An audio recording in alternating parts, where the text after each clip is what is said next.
Suraja duduk pasandi, kembang goyang di ujung galuh, emas murni pakaian putih, adat kawin dalam istana. Oh, oh, oh, hurayakan mayang nan sakti, umpatakan baladut banyu, adat raja pamandi mandi. Oh, oh, oh, hurayakan mayang nan sakti, umpatakan baladut banyu, adat raja pamandi mandi. Oh, oh, oh.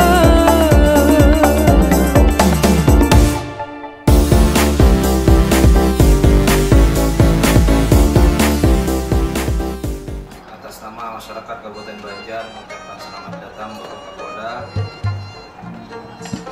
di bumi Serambi Mekah, Kabupaten Banjar, di Kota Martapura. Ada ber-12. Alhamdulillah yang lulusan Banjar ini jadi berataan. Alhamdulillah. Kawadulur Kapolda Riau Iqbal. Pas itu ulur, alhamdulillah. Terus ada Jenderal Bahagia Daci itu sekarang di Bareskrim. Kemudian ada Jenderal Aldrin Huta Barat. Dulu ayah Sidin itu Auri berisi rumah bersalin di Kolonel Sugiono Banjarmasin. Nah, kita pada saat itu ada 12 orang karena tidak ada penginapan, kadang punya siapa-siapa di sini, jadi muridnya di rumah bersalin 12 orang tuh, 12 orang menunggu penempatan. Setelah sebulan di Polda, dulu ditempatkan ke Kota Baru. Kota Banjar ini, Kabupaten Banjar ini mempunyai hal khusus, yaitu merupakan kota yang identik dengan tempat ibadah ataupun religi, Termasuk yang bersifat bakti sosial, bakti kesehatan, termasuk sejumlah kegiatan-kegiatan yang bersifat inovatif. Sebelum lebih jauh, saya lupa tadi untuk memperkenalkan diri. Ada yang belum kenal sama saya? Ada yang sudah pernah kenal? Nggak ada. Ada yang nggak ada pernah? Ada yang pernah tugas di Kota Baru kah? Kan ada? Kan ada kah? Berarti kada pernah piano, tetamu lagi. Jadi saya ini memang pejabat baru tapi stok lama. Jadi tahun 92 saya dinas pertama kali sebagai anggota Polri itu di Kota Baru. Polda Kalsel-Teng waktu itu masih Polda Kalimantan Selatan dan Tengah. Alhamdulillah pada saat itu saya bertugas di Kota Baru, 1 tahun jadi Pamapta, 2 tahun jadi Kapolsek Batu Licin, dan 1 tahun saya di Serse Polda. Kemudian saya meninggalkan Kalimantan Selatan karena mengikuti penugasan pasukan PBB di Bosnia. Nah, setelah 26 tahun, alhamdulillah saya kembali ke sini. Nah, tentunya di satu sisi ini menjadi suatu kebanggaan bagi saya, sekaligus juga menjadi satu tantangan karena saya kembali di sini menjadi pimpinan tertinggi di Kepolisian Daerah Kalimantan Selatan. Kenapa menjadi membanggakan? Karena istri saya orang Kota Baru, makanya patuh bahasa Banjar. Ya itulah.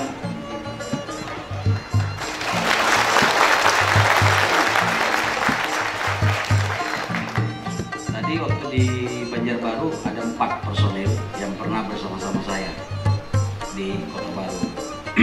Ada 3 orang mantan anggota saya Pamapta waktu jadi Pamapta. Kemudian 1 lagi mantan anggota saya pada saat di Polsek Batu Licin. Di sambil jalan nanti setelah dari sini ke Tabalong mungkin ketemu dengan anggota-anggota yang lain. Tapi memang sebagian besar kalaunya kada pensiun sudah almarhum. Memang lawas dah. awas dah. Ada yang masih muda, tapi tadi mungkin ada yang satu angkatan, AKP Haryanto almarhum, itu sempat Kasat Intel Kota Baru. Nah, itu dulu anggota saya dulu Bribda dulu waktu pertama kali saya jadi Kapolsek tahun 93. Almarhum itu menjadi Bintara Baru yang bertugas di di Polsek Batu Licin. Itu sekedar untuk perkenalan saya, tadi terlewat, saya lanjutkan.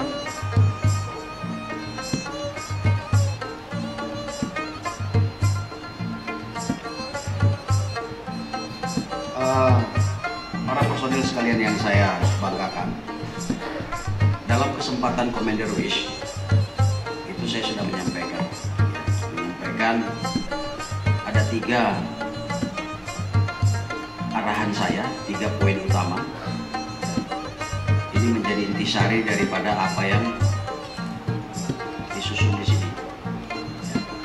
Yang pertama, mari kita laksanakan semua perintah dan arahan Bapak Presiden Republik Indonesia. Kita ketahui bersama beberapa saat yang lalu Bapak Kapolri beserta PJU Mabes Polri, seluruh Kapolda dan seluruh Kapolres itu dipanggil ke istana. Nah, poin arahannya itu jelas ada 5. Tentunya ini akan menjadi tugas saya dan tugas kita semua untuk menindaklanjuti. Kemudian yang kedua adalah mari kita laksanakan seluruh program prioritas Kapolri, program prioritas Kapolri dalam bentuk tagline presisi tadi. Dan yang terbaru adalah bahwa beliau memerintahkan kepada seluruh jajaran lalu lintas untuk tidak lagi ada tilang di tempat. Oleh karena itu, menyikapi hal tersebut, tadi saya sudah menitipkan kepada Bupati dan Ketua DPRD, kiranya Polres Banjar bisa dibantu untuk pemasangan etle atau tilang elektronik di sejumlah titik yang ada di wilayah Polres Banjar. Nah, tentunya lokasi-lokasi ini, titik-titik ini yang nantinya akan diprioritaskan untuk pemasangan, ini lebih dipahami oleh Kasat Lantas untuk titik-titik di mana yang terjadi rawan pelanggaran maupun rawan kecelakaan lalu lintas. Mudah-mudahan bisa maksimal. Saya hitung-hitung kemarin sampai dengan saat ini yang baru terpasang etle di wilayah Polda Kalsel ini baru 13 dan seluruhnya ada di kota Banjarmasin. Saya minta Dirlantas untuk mengkoordinir seluruh Kasat Lantas untuk melihat dan menghitung titik-titik di mana kita akan memasang tilang elektronik. Tujuannya adalah untuk menghindari persentuhan antara petugas lalu lintas dengan masyarakat pelanggar. Nah, ini kan kita tahu bahwa kondisi di mana seseorang ditilang oleh anggota lalu lintas ini lebih banyak mudaratnya daripada manfaatnya. Nah, kita rekan-rekan ketahui dengan kemajuan teknologi saat ini, kita sudah berada di era 4.0 atau 4.0, kemajuan teknologi canggih. Bahkan kita yang hadir di sini mungkin rata-rata paling tidak satu orang pegang 2 handphone. Nah, demikian juga dengan masyarakat. Setiap orang saat ini bisa dengan mudah menjadi wartawan bagi yang lain, bisa menjadi pengawas bagi yang lain. Nah, oleh karena itu, untuk mengurangi hal-hal yang negatif tersebut, perintah Kapolri yang terakhir adalah tidak boleh lagi ada penindakan dalam bentuk tilang di lapangan. Nah, untuk menyikapi hal tersebut, tentunya kita perlu berpikir cepat untuk mengimplementasikan tilang elektronik. Itu terkait dengan program prioritas Kapolri. Dan yang terakhir, arahan saya dalam kesempatan Commander Wish adalah ayo kita bekerja ikhlas. Bagaimana bekerja ikhlas, rekan-rekan sekalian? Bekerja ikhlas adalah silakan laksanakan apa yang menjadi tanggung jawab Anda, tanpa harus disuruh, didorong, apalagi sampai ada dibayar, ya. Jadi laksanakan dengan ikhlas. Kalau kata guru-guru yang ada di mana, di Banjar nih, ini kan banyak guru di sini nih. Ada wadah guru kumpul, almarhum Guru Ijai. Tadi ketemu juga ahli warisnya tuh satu ya. Nah, kemudian ada beberapa guru-guru yang lain. Bekerja ikhlas itu adalah bekerja dengan hati, ya. Bekerja dengan hati, lebih banyak menggunakan nurani sehingga meminimalisir pelanggaran-pelanggaran. Di masa sekarang ini, kita bekerja dengan baik saja bisa salah. Apalagi kalau kita bekerja salah. Gitu. Saya ulangi, kita bekerja benar saja belum tentu dinilai baik. Apalagi kalau kita bekerja tidak dengan benar. Jadi sekali lagi saya ingatkan kepada seluruh jajaran Polres Banjar, saya selain mengapresiasi dan menyampaikan terima kasih yang setinggi-tingginya atas semua hal yang positif yang sudah dilakukan, termasuk sejumlah program-program yang inovatif. Saya juga mengharapkan, ayo mulai sekarang kita bekerja dengan ikhlas, kita tingkatkan kegiatan-kegiatan yang bersifat sosial, kemasyarakatan, termasuk kegiatan-kegiatan yang lebih menyentuh kepada rakyat-rakyat kecil. Kepada Kapolres khusus saya menitipkan dalam kesempatan yang sebelumnya, ayo kita datakan. Tadi sudah disampaikan secara simbolik terhadap dua masyarakat ya. Mari kita datakan marbot-marbot masjid yang betul-betul tidak mampu. Kita bikin program pemberangkatan umroh terhadap mereka. Nah tentu leadingnya ini untuk pendataan ini adalah teman-teman Kapolsek. Tadi sekilas saya hitung ada 14 polsek ya. 14 polsek ditambah 2 polsubsektor. Walaupun di sini ada 20 kecamatan ya. 20 kecamatan, 2 di Banjarbaru. Berarti ada 18 yang di bawah Polres Banjar. Nah tentu leadingnya itu Babin Kamtibmas, inilah yang bertugas nanti mendatakan.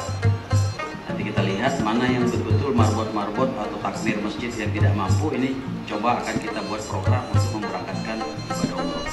Mudah-mudahan